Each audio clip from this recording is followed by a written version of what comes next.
It was to serve as an emergency command post and shelter, although no one was here overnight except those firemen, the police, and the military. And as they prepared for the worst, the emergency department at Victoria Hospital scrambled to treat about 30 victims of the twister. To the amazement of those who had seen the damage, only 2 people were admitted, badly cut by shards of flying glass. Still, the chief of emergency at Victoria Hospital, Dr. Robert Anthony, said his staff was prepared. We were prepared for as many as would come. We had extra staff on call who we could have called in if necessary. We were prepared for anything. Did you call in that extra staff? We didn't have to, no, luckily. By morning, the full extent of the damage was apparent. The tornado had tracked across South London from the northwest to the southeast, touching down first of all in the Cleardale subdivision north of Southdale Road, where it ripped into some of the condominiums just off Dundalk Drive. The ear-piercing winds tore the roofs entirely off 3 of those condos and scattered debris and personal belongings in all directions. One veteran said it looked like the Blitz had come to London, Canada. Another resident said only Mother Nature has the power to do something like this. But the tornado also brought folks together to share their personal losses and to thank their lucky stars that they had survived what was literally, for some of them, a brush with death. Where were you when all of this happened? Right here. Standing right here trying to close this window. And then what happened?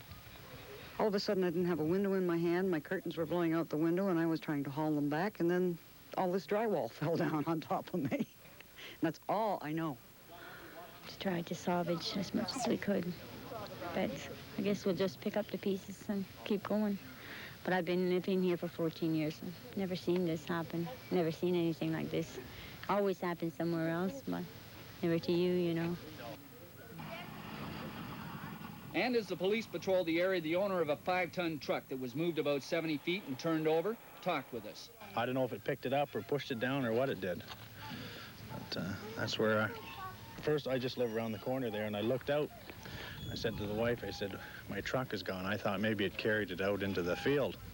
So I waited till the rain let up a little bit, and I come out and I see it laying there on the side. And scenes like this nearby car buried under debris were all too common. South of Southdale Road in White Oaks, the tornado touched down again in the Jalna Boulevard, Ernest Avenue area, where more residents were affected, although the damage to any particular home didn't seem as severe as that done to the condos in the Cleardale area. That, however, was scant solace to the people who live around here and who now face the task of starting over. You know, there's no injuries. We weren't hurt, so we're fortunate. We're very fortunate. You know, and we've just got to pick up and start over again. So that's about it.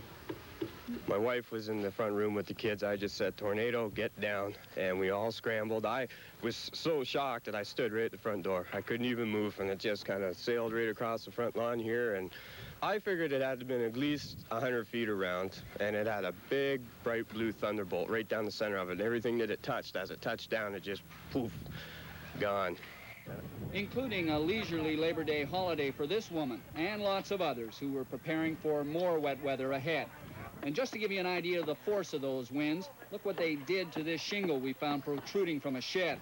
One shudders to think what it would have done to flesh and blood. The twister then skipped over Wellington Road and came down again in the industrial park in the Newbold Bessemer Road area. Christie's Biscuits warehouse was badly damaged, along with Sunburst Fashions, Conference Cups, and many others.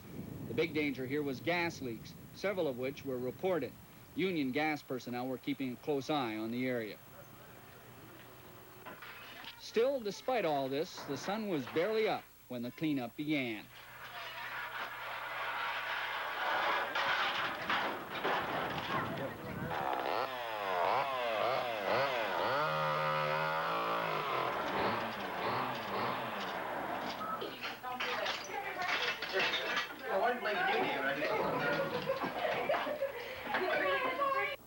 The 5-ton truck was righted. It took a lot longer to tip it back than it took the tornado to tip it over. And one more thing, we didn't spot any birds flying over this area today, except us. John Lees, TV London News. The tornado that whipped through London was born somewhere between Forest and Lobo, northwest of the city. Because it was so narrow and only touched down in a few places, damage to farms was relatively minor. Damage to the rural area started here on the Lake Huron shoreline west of Forest. At this point, there were no twisters, just heavy winds that knocked down trees and broke off television antennas. The first real touchdown of the tornado appears to have been at the Panarisi farm in Lobo Township, northwest of London. The twister cut between a house and the barn, knocking down a nearby shed. It'll be weeks just cleaning up the broken glass, because I have show horses here as well, and I use all this area, and of course I won't be able to use it till the glass is cleaned up. Fear the horses cut their feet, and we have to sort out all our personal belongings that were stored in here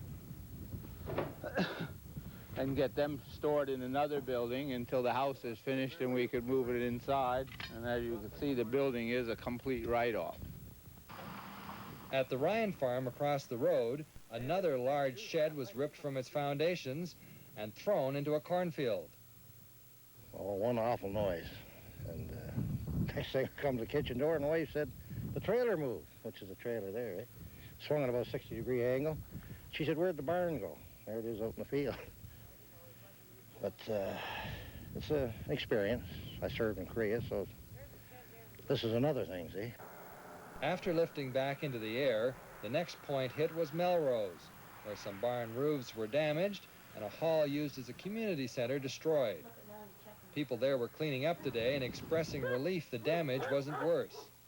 Next stop for the tornado was White Hills. Frank Hilliard, TV London News.